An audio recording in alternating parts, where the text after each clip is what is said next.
시간론에 대한 화두를 우리가 다시 이제 이어나간다고 생각한다면, 지난주에 제가 화두를 던지기를 삼성전자가 58,9만 원대를 돌파한 것이 그 돌파한 주에 돌파했기 때문에 의미가 있는 것이다. 만약에 그 돌파가 일주일이 늦었거나 일주일이 빨랐다면 그것과 또 다른 의미를 가질 수 있을 것이다 라는 말씀을 드렸었습니다. 이야기는 우리가 보통 시간론을 이해하기 위해서는 축선에 대한 이해를 해야 됩니다. 여기서 말하는 축선이라는 것은 누차 몇 차례 말씀드렸지만 우리가 차트라는 것은 이렇게 축을 가지고 움직이는 것이고, 이 가격뿐만이 아니라 한 개의 축은 시간으로 구성되어 있는 것은 분명한데, 우리는 이 시간을 생각을 여기서 바꿔야 됩니다. 시간을 하루, 이틀, 3일, 4일, 5일, 6일 하면서 그 단락으로 그냥 재단을 하는 것이죠. 즉, 시간을 가격에 반영하는 생각을 하면서도 심지어는 그것이 우리가 주가가 이렇게 나타난다면 이 가격과 시간의 반영으로서 소위 말하는 추세를 의미하고 추세를 이야기하면서도 실제로는 이 시간 자체를 물리학적 시간, 단위 시간으로 잘라서 생각하는 버릇이 너무나 익숙하게 길들여져 있다는 것입니다. 그러나 우리가 이 기계론적 생각, 소위 말하는 이 공간론적, 기계론적, 유물론적 생각에서 보여주는 이 시세라는 것이 이 단위 시간의 시세, 이 단위 시간의 시세라는 한 개의 좌표의 점의 연결로만 바라본다면 이 시간이라는 것은 아무런 의미도 없습니다. 그저 현재 보이는 이 시세라는 것은 이 전체에 흘러간 시세의 가치, 이 값이 바로 의미 있는 값이다라는 것입니다. 다시 말하면 이 시세는 이만큼의 과거 전체를 담고 있고, 이 시세는 이만큼의 과거 전체를 담고 있는 것이고, 이 시세는 이만큼의 과거 전체를 담고 있는 것이지요. 이 시세가 오늘의 시세는 500원이고 어제의 시세는 400원이다. 그러면 어제 400원이었는데 오늘 500원이다. 그러면 우리가 또 그 전날은 300원이다, 200원이다, 5일간을 잘라서 5일 2평이 어떻다. 이렇게 말하는 것은 기계론적입니다. 그래서 그 5일 2평을 지지하느냐 하지 않느냐를 따지고 무너졌다, 무너지지 않는다라고 이야기하는 것은 굉장히 단편적이고 2차원적이고 유물론적 생각이죠. 우리가 생각하는 것은 현재로 확장되는 과거, 즉 과거는 한 단위가 아니라 과거부터 있어 왔던 전체의 시세의 맥락에 이만큼 확장된 것이고 또 이만큼 확장된 하나의 새로운 시세다, 이런 관점에서 시장을 보아야 됩니다. 그렇다면 어떤 문제가 생기느냐? 예를 들어서 우리가 시간론적 추론을 가지고 이야기를 한다면 삼성전자가 예를 들어서 이러한 어떤 추세를 가지고 있었다면 현재 이 추세 안에서 삼성전자는 이러한 움직임을 보이고 있었겠지요. 그래서 이번에 이 시세가 지금 돌파가 됐다고 가정을 하지요. 그래서 현재 이게 이제 60만 원이고 이게 삼성전자가 58에서 59만 원대라고 가정을 합니다.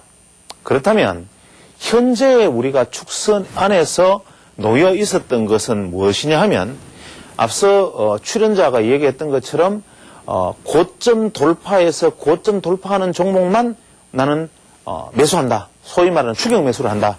여기서 말하는 고점 돌파, 고점 돌파, 고점 돌파, 고점 돌파의 지점에 나는 항상 추격 매수한다라고 말했던 이 출연자의 생각. 즉 추격 매수를 했음에도 불구하고 떨어졌을 때는 손절을 하면 되고, 또 추격 매수해서 떨어지면 여기서는 손절을 할 것이고, 만약에 그 위로 올라간다면 수익을 이만큼 낸다라는 그 출연자의 기본적인 생각들은 이 오늘 방송 출연자의 놀라운 감각과 과거의 실패를 바탕으로 한 예민하고 정말 날카로운 오간이, 감관이 살아있는 감각적인 투자의 결과이죠. 이분의 투자 방식은 추격 매수를 해서 돌파하는 종목을 따라갔을 때 그 돌파가 정말 이렇게 이어지는 돌파일 경우에는 최대 수익을 취하고, 만약에 그 돌파가 실패해서 도로 돌아 들어올 때는 얼른 손절매한다. 어떠한 미련도 없이, 어떠한 갈등도 없이 과거에 미련을 가졌기 때문에 내가 실패했기 때문에 이제는 어떠한 경우가 있어도 나는 기계적으로 나는 손절매하겠다라는 생각들. 그러나 손절매의 조건으로는 반드시 고점 돌파한 종목이 실패했을 때 고점 돌파의 실패에 대해서 손절매한다라는 이러한 고도의 감각적인 것은 소위 말하는 트레이딩의 승리이지요. 그러나 이 말을 만약에 우리가 시세라는 관점에서 놓고 생각한다면 이러한 추론을 할 수 없겠느냐는 것이죠. 말했듯이 고점 돌파되면 따라가서 그것이 아니면 도망 나온다라는 생각도 중요하지만 고점 돌파 중에 진짜 고점 돌파되어서 시세가 변해버리는 시세와 고점 돌파하는 듯 하지만 그 시세가 변하지 않고 오히려 손절로 갈 수밖에 없는 힘이 빠지는 시세의 차이는 무엇일까? 정말 고점 돌파해서 그 출연자가 그 예민한 감각과 날카로운 어떤 안목으로 수익을 4,000%씩 내어줄 수 있는 그렇게 가는 그 상황을 우리는 짐작할 수 없을까? 그것을 만약에 기계론적으로 잣대를 대어서 이 짝대기질을 해가면서 시세를 평가하려고 들면 그것은 영원히 찾을 수 없는 화두가 됩니다. 만약에 시간론적 관점에서 놓고 생각한다면 이런 것이지요. 삼성전자는 우리가 이러한 어떤 시간의 흐름 속에서 예를 들어서 이러한 차트 축선이 만약에 존재한다면 이만큼의 시간이 흘렀을 때 이만큼의 수익을 보장하는 약속이 되어 있는 시세를 구성하고 있는 것이죠. 또 반면에 이만큼의 시간이 흐르면 또 이만큼의 시세를 보장해주고 이만큼의 시간이 흐르면 이만큼의 시세, 또 이만큼의 시간이 흐르면 이만큼의 시세, 이런 식으로 시세를 보장해주는 시세의 움직임을 보여왔던 것이지요. 그래서 이 안에서 시세가 이렇게 움직여서 이렇게 왔건 이렇게 해서 이렇게 갔건 어쨌거나 간에 이러한 시간의 단위 안에서 이렇게 만들어주는 변화를 보여주던 것, 넓게 말하면 이만큼의 시간에 이만큼의 수익을 내주는 비율, 이것을 다시 자르면 이만큼의 시세에 이만큼의 수익을 내주는 비율, 이러한 식으로 계속 진행이 되어 갔던 것이지요. 그래서 그 안에서 시간의 움직임은 큰 의미가 없는 움직임이나 만약에 삼성전자의 시세가 여기서 약속을 깬다면, 예를 들어서 이만큼 흘러간 시세 안에서 만약에 이만큼의 시세를 만약에 보장을 했다면 이것이 일시적으로 시세 안에서 이 안에서 한 차례 올랐다 떨어지는 변용이냐, 아니면 이러한 약속이 새로 생긴 것이냐. 즉 여기에 대비해서 이제는 혹시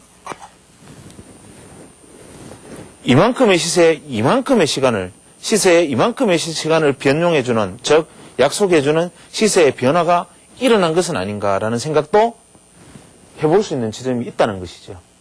여기서 일시적으로 이렇게 가서 원위치로 돌아가는 모습, 이것은 결국 이 시세와 이 시세가 가는 것인데, 이것이 아니고 이렇게 와서 어떤 식으로든지 더 많은 수익을 내주고 또 올라가 버리는, 즉 추세가 이렇게 가면 이렇게 오는 것이 아니라 이런 식으로 올라가든 이렇게 와서 이렇게 올라가든 시세의 축선이 달라져 버리는 것, 이것은 바로 이 시간에 따른 가격 논리의 약속을 바꾸어 준 것이니까 쉽게 말하면 그것은 파동의 본질이 달라졌다는 것이죠.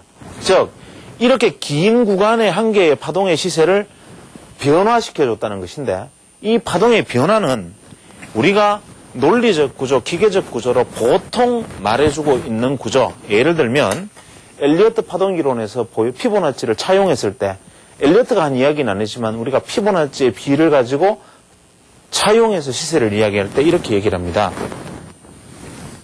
너무 전문적인 내용이기 때문에 일반 시청자 여러분에게는 좀 송구스러운 느낌입니다. 그러나 일단 이렇게 화두를 던지고 기회를 잡아서 다시 아주 쉽게 새로 풀어가겠습니다. 시세가 이렇게 가면 우리가 피보나치 아크라는 것이 있지요. 혹은 피보나치의 아크, 즉 피보나치의 호라는 것이 있습니다. 또 혹은 피보나치의 채널이라는 것이 존재하고, 여기서 말하는 피보나치 아크라는 것은 이 점을 중심으로 이 파이 비율이 꼬박이 몇이 되느냐에 따라서 계속 이렇게 원을 그리는 것이요. 그래서 이렇게 원을 그려 나가면 비율별로 원을 그리고 이 비율에 따라서 시세가 조정받으면서 이것이 나아가면 새로운 파동이다. 이 파동과 이 파동은 틀린 파동이고, 한 개, 두 개의 새로운 파동이 끝나면 하락 파동에서 존재하는 지지 파동이 나타날 것이고, 이러한 논리를 가지고 있는 것이 피보나치 아크입니다. 여기서 말하는 피보나치 호. 이것의 가장 큰 문제는 뭐냐면, 피보나치의 이 비를 빌려서 소위 말하는 시간을 이 가격에 대비 높이만 본 것이 아니라 시간적 가치를 반영을 했다라는 점에서는 그것이 의미가 있고 상당히 나름대로 참신한 시도일지는 모르겠으나, 그것이 규정된 1.618, 2.618배 하는 식으로 아크를 만들어 나가는 소위 말하는 기계론적 자세를 벗어나지 못했다는 점에서 이것은 치명적입니다. 그래서 원래 이것을 만약에 기계론적 자세를 벗어나서 현재의 가격이 현재의 시간을 성장 속에서 시간을 만약에 반영하는 시세로 간다면 이것은 어떠한 시세로 움직여야 되느냐 하면 이러한 타원의 형태로 시세를 움직여줘야 될 것입니다. 그래서 이것이 타원으로 움직이는 것과 현재 우리가 기존 보여주는 호의 입장과 다른 점은 무엇이냐면 호의 입장은 기계적이고 물리적 좌표적으로 차트를 시세를 꺾어버린 것이고 소위 말하는 엘립틱스, 이 파이 엘립티칼, 즉 타원의 문제로 간 것은 시간과 공간의 조화에 의한 3차원적 시세를 보여주는 것이다 이것입니다. 이것은 아크적 차원에서 파동을 본 것이라면 이 엘립틱스의 차원에서 본 것이라면 시세가 살아 움직이는 모습을 그대로 살려주면서 가는 것이고 이랬을 때 소위 말하는 지지의 의미와 저항의 의미가 그대로 살아있는 것이기 때문에 이 안에서 움직이는 시세는 같은 파동이다. 아무리 움직여도 이것을 벗어난 시세가 새로운 파동의 출발이다라고 볼 수가 있는데 지금 현재 제가 그림으로 설명하는 이 엘립티칼한 그림들은 소위 말하는 타원형의 그림들은 이 라직이 좀 까다롭습니다. 이거 현재 우리나라 HTS에서 구현하지를 않고 있고 이것을 그려나가는 라직은 좀 까다로운 라직을 필요로 하지만 이것의 넓은 의미에서 개념이라는 것은 우리가 그냥 개념만 이해를 하면 됩니다. 실제로 우리가 굉장히 까다로운 지금과 같은 피보나치 아크다, 피보나치 채널이다, 피보나치 엘립틱스다 이런 여러 가지 전문적인 용어를 동원해서 하는 이런 이야기들이 도대체 제가 왜 대중을 상대로 하는 그냥 보통 쉽게 말하면 피보나치가 무엇인지조차 모르는 투자자들 앞에서 이런 얘기를 하고 있는 건가? 쉽게 말하면 생각을 바꾸라는 겁니다. 그냥 삼성전자가 예를 들어서 얼마를 돌파했다, 고점이다. 어떤 종목이 전고점을 돌파했다. 라는 식의 생각으로 접근을 하면 앞서 출연자처럼 완전히 깡통을 차고 수십 년간 완전히 거들이 난 다음에 시장에서 지옥이 뭔지를 경험하고 자기를 다스리는 방법을 알고 주식시장에서 처절한 실패의 바탕 위에서 살아남는 한두 사람을 제외하고는 영원히 구렁텅이로 오히려 몰아넣게 되는 것이고 이것의 어떤 기계론적 관점이 아닌 시간의 관점을 이해를 하는 자세 그것이 바로 시장을 본격적으로 이해를 해나가는 것이라는 뜻입니다. 그래서 우리가 파동이다라는 것을 우리가 다시 살펴봐도 이런 것이죠. 엘리어트식 관점에서 이야기를 한다면 1파동이 있고 2파동이 있고 3파동, 4파동, 5파동이 있다면 만약에 이 파동이 각도를 변화시켜주면 보통은 이 파동은 같은 각을 보여주게 되지요.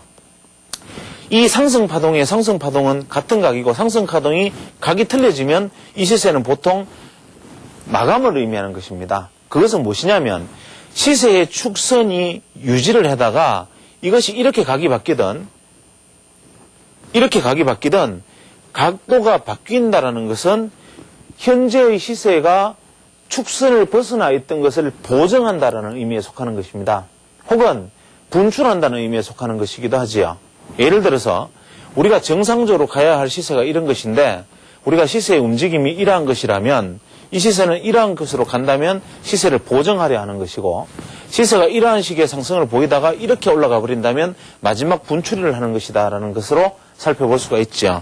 그래서 우리가 만약에 파동론, 엘리어트적 관점에서 일반 투자자들의 이야기가 다시 쉬운 주제로 다시 돌아갑니다. 우리가 그냥 보통 주식이라는 것은 엘리어트 따위의 말을 그냥 빌리지도 말고 그냥 주식이라는 것은 어떻게 생겨 먹었든 그저 파도 치듯이 이렇게 흘러가든 혹은 이렇게 흘러가든 주식이라는 것은 나름대로 파동을 가지고 있는 것이다. 이때 우리가 주목해야 되는 것은 이것을 넘어서는 이 값이 다음 파동의 출발일 것이다라는 막연한 믿음들. 이것은 파동을 내가 믿는 사람이건 믿지 않는 사람이건 시세라는 것이 고점 돌파하면 사라는 뜻은 바로 그런 것이지요. 즉 우리가 고점 돌파, 전고점 돌파할 때 매수를 하라는 뜻은 무엇이냐면 기본적으로 파동이 있다면 그 파동을 넘어서는 파동이 나타날 때 그것은 새로운 파동의 가능성이 높기 때문입니다. 다만 새로운 파동은 새로운 파동이나 이미 진행된 파동의 마무리 파동이었다면 그 다음부터는 떨어질 일이 훨씬 많은 것이고, 이랬을 경우에는 손절을 하자는 전제에 속해 있는 것이지요. 또 만약에 이렇게 해서 돌파하는 것을 이게 매수를 했는데 진짜 본격적 상승의 출발이었다면 엄청난 수익을 내줄 수 있기 때문에 이러한 파동을 본능적으로 캐치해서 간다면 큰 수익을 내고, 여기서 혹시 돌파했을 때 샀다면 떨어지는 것이다. 그래서 아까 출연자가 말씀했다시피 올라서 실제로 상승해서 조정을 보였을 때 대부분의 개인들은 여기에서 손절을 하는데, 이것이 알고 보면 눌림목이었을 때 어떻게 하느냐라는 얘기와 논리는 바로 이런 것이지요. 그래서 우리가 보통 투자 행위를 행할 때 고점 돌파가 굉장히 중요하다라고 말할 때 이 고점 돌파의 의미라는 것이 시간론과 결부지어서 다시 생각해 보면 이런 것이지요. 파동이 이렇게 상승을 해서 자, 이런 파동을 보이면서 상승하는 종목이 A라는 종목이 존재를 하고, 또 이런 식으로 상승을 해서 상승하는 종목이 A라는 종목, B라는 종목이 있다고 가정을 하지요. 우리가 가정을 한다면 여기서 고점 돌파와 여기서 고점 돌파의 차이는 어떤 의미가 있느냐면, 여기서 고점 돌파라는 것은 이 전체 축선 대비 이것이 하락 마인드 없이도 최소한 올라가야 할 여력이 이만큼은 무조건 남아있는 반영을 의미하는 것이고, 만약에 여기서 이렇게 올라간 것은 이것이 만약에 고점이라면 이만큼 하락 반영의 가능성이 높아지는, 이만큼 하락 반영의 가능성이 높아지는 의미를 가지고 있는 것이지요.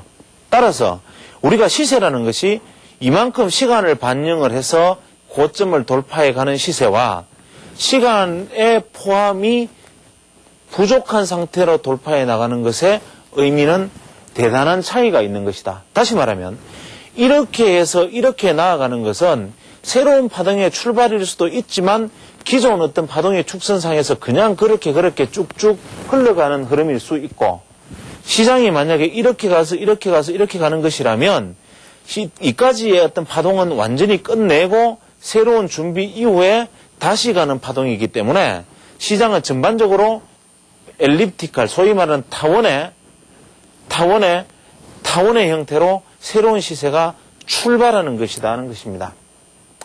내용이 어려울 수 있습니다. 그러나 이러한 전문적인 내용을 일반인이 굳이 이해해야 할 필요는 없습니다. 저 역시 지금 이러한 어떤 라직을 가지고 하는 얘기는 아주 전문적인 서적에 대한 레퍼런스, 참고를 가지고 드리는 말씀이기 때문에 이것은 제도권 기관 투자자들 상대로 연수 강좌할 때 제가 보통 쓰는 이야기들이지 일반 개인 투자자들에게 이것을 활용하는 이야기들은 아닙니다. 여기서 개인 투자자들에게 제가 굳이 알아듣지도 못할 이야기들을 계속 쏟아붓는 이야기는 무엇이냐면, 10번, 20번을 강조하지만 차트를 볼 때 그것이 보여지는 좌표값, 시세의 높낮이, 고점과 저점, 고점 돌파, 눌림목, 이런 식의 마인드를 버려야 된다는 겁니다. 시세를 볼 때 그 시세의 흐름이 흘러간다면 지금 얼마나 이러한 시간을 반영한다는 것은 시장의 수급 구조가, 매물이 희석되면서 새로운 수급 구조가 만들어져 가는 과정이 소위 말하는 시간론이라는 그림 안에서 포함되어 있는 것이라는 것. 이것을 넓게 말하면 소위 말하는 다이버전스로 표현할 수 있는 부분이기도 하다. 이러한 얘기를 하는 것입니다. 여기에 대한 것은, 기초적인 것은 상세하게 새로 풀어나가야 되겠지요. 다시 한번 강조드립니다. 시세는 시간입니다.